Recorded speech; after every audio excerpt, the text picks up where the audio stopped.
The following program has been funded in part through grants from the Exchange Bank Corporation, Incorporated, the Saunders Foundation, the David Falk Foundation, Tampa Electric Company, Port Sutton, Incorporated, the Tampa Tribune and the Tampa Times, the First National Bank of Florida, Tampa Armature Works, Incorporated, and Poe and Associates, Incorporated.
This room is empty now.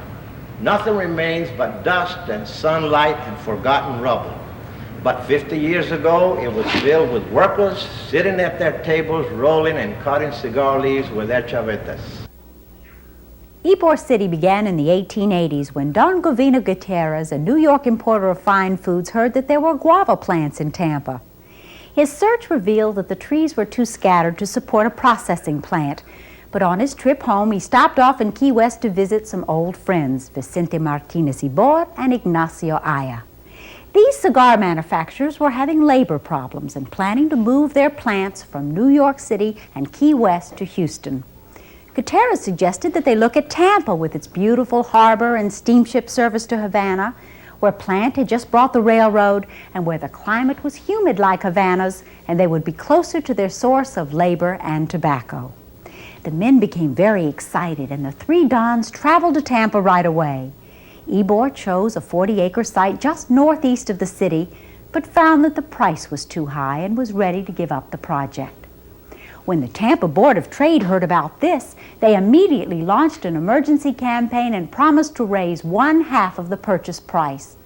So anxious were the townspeople to save this chance for a new industry that donations of land and money poured in until the drive was successful. Meanwhile, Ybor learned that the only little bank in town was pulling up stakes, actually loading up their wagons to move to Jacksonville. He raced over to their office and told them he was going to build a factory with a payroll of $5,000 a week. It didn't take any time at all for them to start unloading their wagons, and the First National Bank was on its way. Ybor City has had many ups and downs in the 100 years since Gutierrez came looking for his guavas. I asked Tony Pizzo what he thinks of when he walks past the familiar scenes of his childhood. Joyce, Ybor City means a lot to me. I was raised in Ybor City during the years when Ybor City was in its apogee. Everyone was so friendly. They all worked in cigar factories. They made good money, they dressed well, they ate well, and we had all the varieties of foods. That in itself was a lot of fun. And of course, then you'd walk through Ybor City, you could smell the fragrant tobacco as they were being turned into fine cigars, and you could smell bread baking and coffee roasting, and at the same time your eye would be filled with beauty because the Spanish and Cuban and Italian senoritas would be walking up and down. From the very beginning, we have had clubs here. They actually started as mutual aid societies. The Latin people of Ybor City are very independent, and they were self-reliant. And during times of stress or sickness in the family, they knew that they would be taken care of. In those days, if you dated a Latin girl, you had to have a chaperone to go along with you. And I will always remember very fondly the tea dances on Sunday afternoon at the Centro Español and Centro Asturiano. How beautifully the girls were dressed. we would be dancing, and regardless who you were dancing with, if you had an Italian partner, you'd be speaking Italian, or Cuban or Spanish, you'd speak Spanish, and of course we had Anglo-Saxons here too. But back in 1886, when Ybor and I established their two factories in Ybor City, things were very, very different. There were alligator holes infested with snakes. At night, the cigar makers had to wear goggles because the nets were so bad. And not only that, they carried a lantern to see their way through the brush and watching out for alligators and stumps. They had just cleared the area. But Mr. Ybor was always trying to do things to keep him happy, and he started building cottages for them, gave them an opportunity to become property owners, and that really tied them to the place. When it was close to Christmas, the first Christmas in 1886, traditionally the Cubans like to go home for Christmas, and Havana and Key West being so close, they were planning to visit their relatives and spend the holidays. And Mr. Ybor was very worried. He knew that if they left, they probably would never come back. So he says, I don't want anyone to leave because I have a very big surprise for you. Comes Christmas Eve, Day Eve, and he sent out carriages to pick up the families, take them to his estate, which was called La Quinta, located on 12th Avenue and 16th Street. And they had a wonderful time. But the big surprise of the day was when he divided among his workers the sum of $6,000.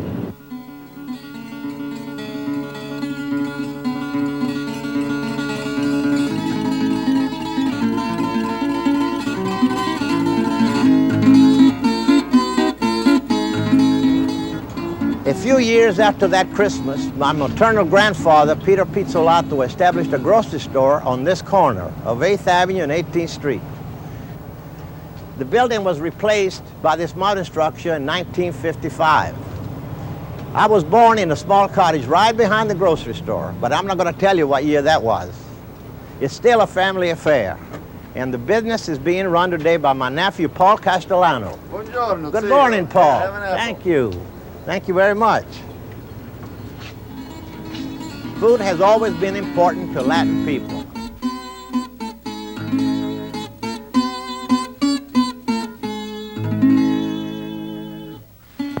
One of the most important is Cuban bread.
This is my friend Cesar Medina, one of Tampa's most famous bakers who never pulled a loaf out of an oven.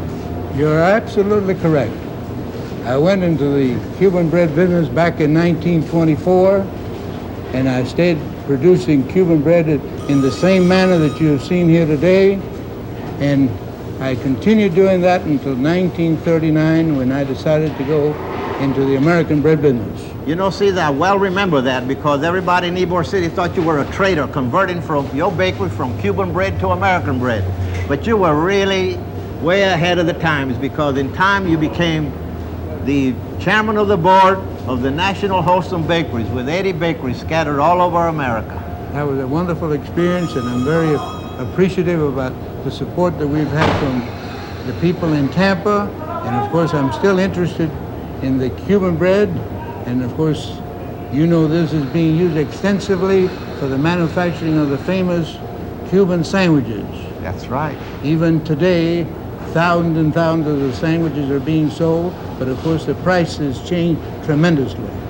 When I was in that business many years ago, the Cuban sandwich that was made with ham and cheese on Cuban bread used to sell for $0.10. Today that sells for close to $1.50. And the complete sandwich in those days not only carried the ingredients that we have today, back in 1924 and 1930, but it had chicken and turkey. That's right. And sold for 15 cents. Today it sells for over $2, which goes to show what inflation has done in every phase of our life here in America. Cesar, one of the proofs of the popularity of Cuban bread is in the fact that when Teddy Roosevelt was here during the Spanish-American War, he was introduced to Cuban bread.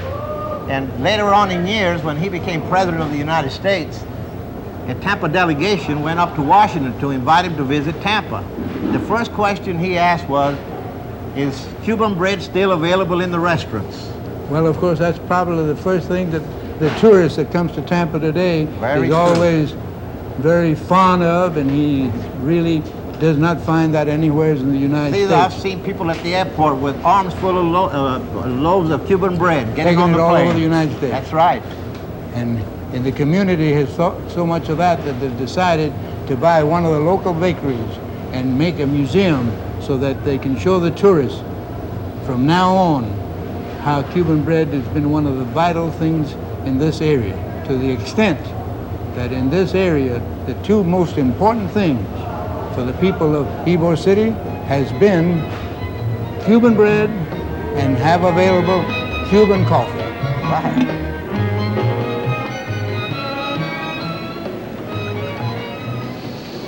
Smell that aroma, Cesar? That is really beautiful. That black and strong coffee that a lot of people think is injurious actually is much better for you than the American coffee, because that black coffee is that way because the bean has been roasted much longer, and that way the injurious part of the bean, the caffeine, has been greatly eliminated. So that coffee actually should be more advantageous for people to drink than the coffee that we're drinking today that we call American coffee. That's interesting. It is. Cesar, coffee has been a big thing in the lives of the Latins of Ybor City. In the early days, there were coffee shops all over the area. And of course, the coffee shop was a social center. In the evening, the cigar makers would go home, refreshing themselves, have dinner with their wives and family, and then would kiss the senora adios, and off he'd go to the corner coffee shop. And this is one way he showed his real true machismo, you know, independence. And they'd have coffee there. Sometimes even above some of these coffee houses, there were boarding houses for the bachelors. And they'd come down and have Spanish bean soup or a Cuban sandwich and enjoy their Cuban coffee. I remember that very well, because at that time I was very young, around 13 or 14, and I was working as a part-time waiter in one of these so-called boarding houses. And the people that I used to serve were very demanding. They were paying a fantastic figure for their meals. 3 meals a day, 7 days a week, $5. They insisted in having their soup lleno, which meant that it had to be filled to the brim. Right. And if it wasn't done that way, they would become very unhappy. So I remember that very, very well. Very interesting, Cesar. Cesar, have you ever stopped to think of the coffee break? It actually originated in Ybor City. in the cigar factories, and it's become an institution nationwide.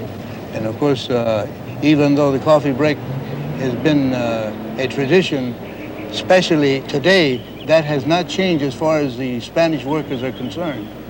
Not too many weeks ago, one of the large bakeries here, the people wanted to go on strike in the middle of the night because there was no coffee available, and the owner had to rush out and get the coffee, otherwise the men wouldn't continue working. Coffee still is a way of life, isn't it? Right.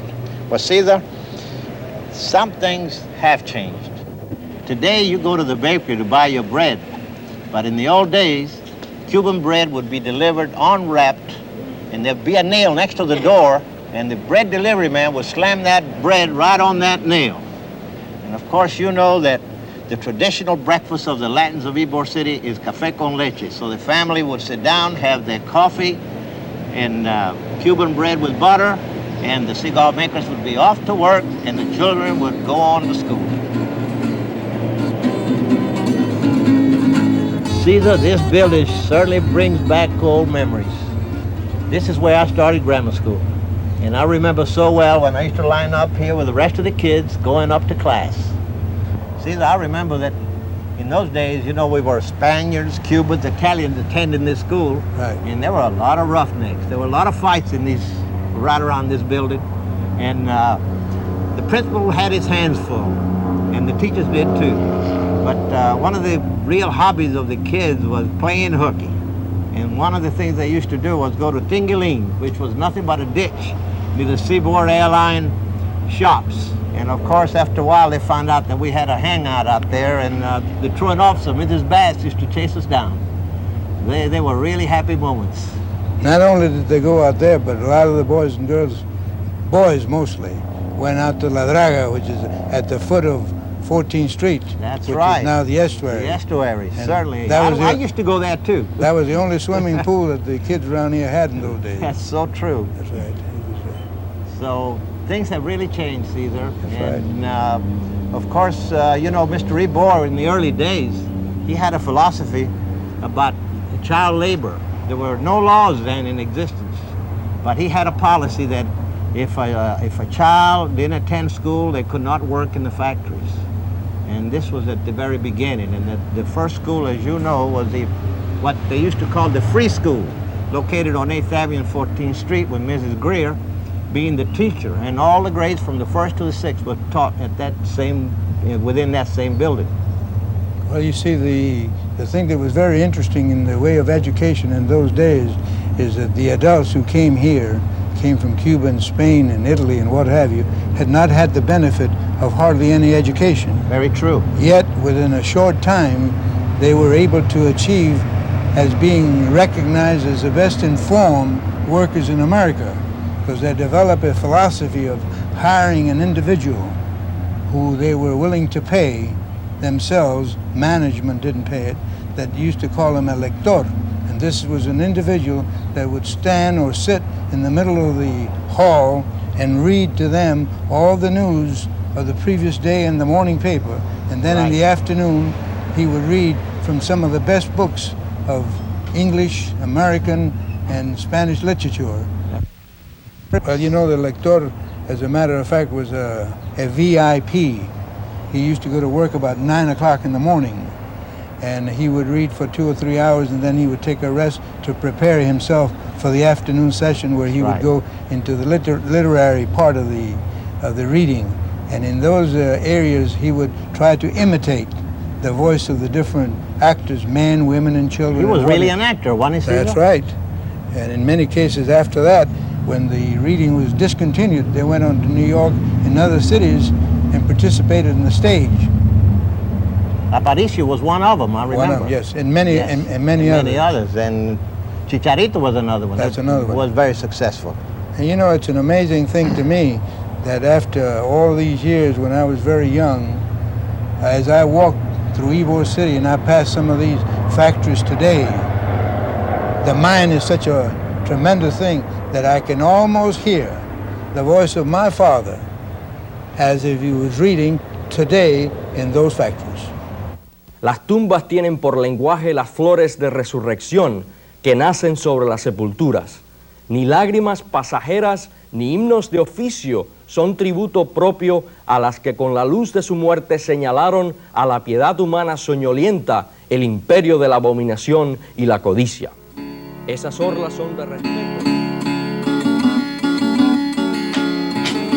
First stage of making a good handmade cigar is to take the tobacco from the barrel and distribute among the workers. This tobacco has to keep moist because otherwise it could not be worked. All this tobacco comes from Brazil, Honduras, Costa Rica, Nicaragua. The second stage is the bunch maker. This filler is from Honduras and is Havana seed. It's the best tobacco today produced in South America. Now this tobacco is Brazil. This is also Havana seed. It's a beautiful smoke. This is Honduras tobacco, also Havana seed.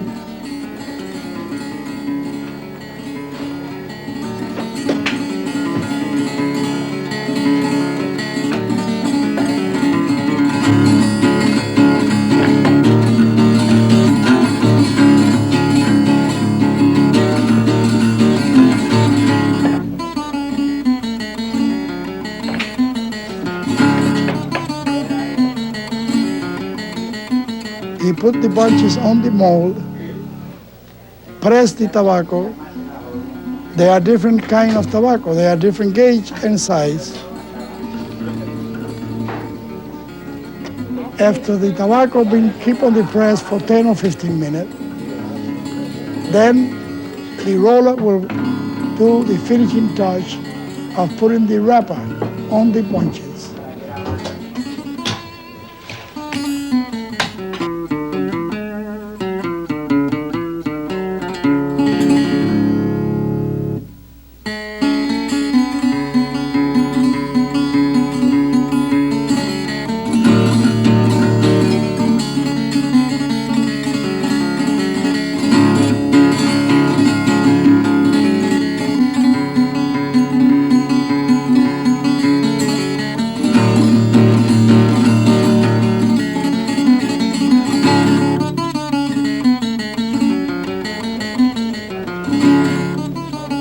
And that paste you use is produced in India and is $49 a pound. And it's been used in the tobacco industry for 200 years. That's the only paste, neutral to taste, no flavor, nothing. Now the chaveta is used to hit the bunches, the tobacco, so the filler inside will open up. That's the difference between handmade cigar and machine cigar. It's very important the tobacco, the smoke will come out easy. Then the roller will put this cigar on they call this amarrador. When they got 50, they have a string around and put each bundle of 50 cigars. After the cigars are done, they keep on the box to get dry because tobacco, the first day they wet. Then the next day they will be taken out and put cellophane on them and put it on boxes.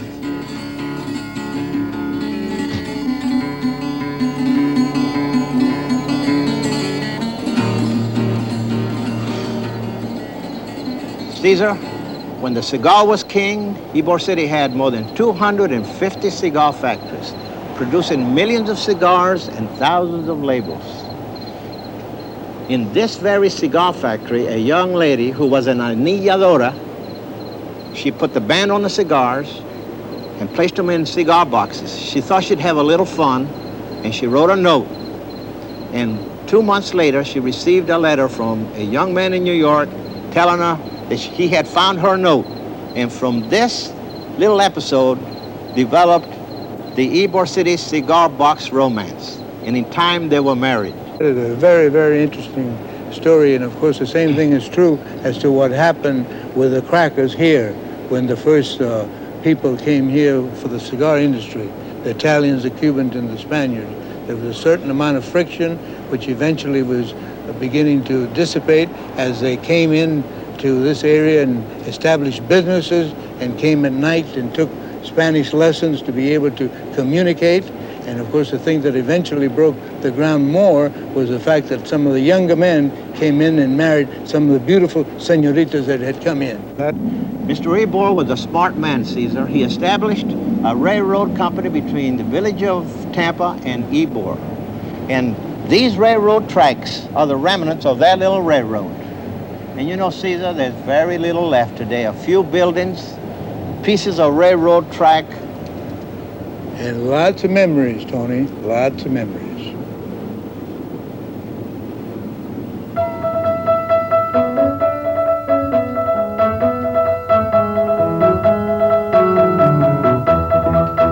Por la calle de Alcalá, con la falda bidona y los brazos apoyados en la cadera, la florista viene y va y sonríe estará con la cera de la raya y el color. Y el famoso que la ve, va y le dice, venga usted a ponerme la sola para lo que quiera. Que la flor que se me da, con envidia la verá, todo el mundo por la calle de Alcalá. Lleve usted, nardos caballero, si es que quiere una mujer. Nardos no cuestan dinero y son lo primero para convencer. Llévelos y si se decide no me moveré de aquí. Luego si alguien se los pide nunca se le olvide que yo asistí. Una flor de nardos, alguien quiera saber, díselo por figurino, y un aire de mujer, llévelos usted, no lo piense más, virgen no por suerte le han de dar. Oh, lleve usted, nardos caballero, si es que quiere una mujer. Luego si alguien se los pide, nunca se le olvide que yo se los di. Por la calle de Alcalá, con la falda bidona y los nardos apoyados en la cadera. La florista viene y va y sonríe descarada por la cera de la calle de Alcalá. Y el famoso que la ve, va y le dice, venga usted a ponerme la sola para lo que quiera. Que la flor que se me da, con envidia la verá, todo el mundo por la calle de Alcalá.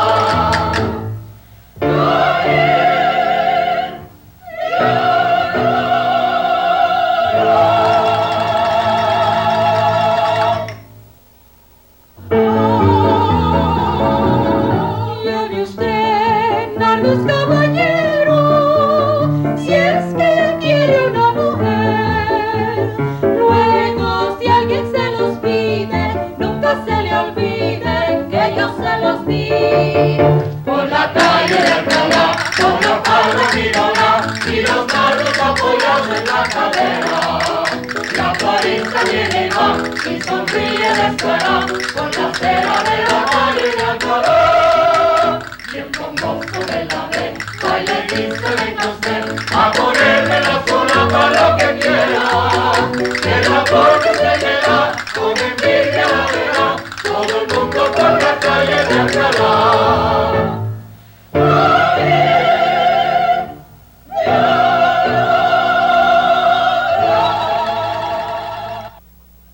The preceding program was funded in part by grants from the Exchange Bank Corporation Incorporated, the Saunders Foundation, the David Falk Foundation, Tampa Electric Company, Port Sutton Incorporated, the Tampa Tribune and the Tampa Times, the First National Bank of Florida, Tampa Armature Works Incorporated, and Poe and Associates Incorporated.